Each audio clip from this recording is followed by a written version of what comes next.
एक नदी में बोट से जा रही महिला अचानक एक अंडा पानी में फेंक देती है।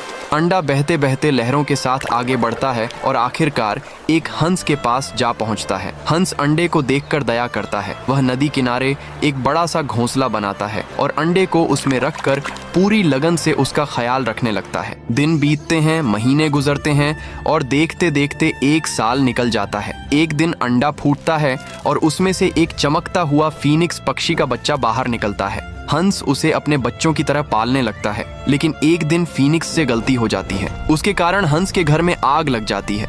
देखते ही देखते घोंसला और आसपास सब कुछ जलकर राख हो जाता है। राख के बीच खड़ा हंस अपने उजड़े घर को देखता है और चुपचाप रोने लगता है। फिर लाइक सब्सक्राइब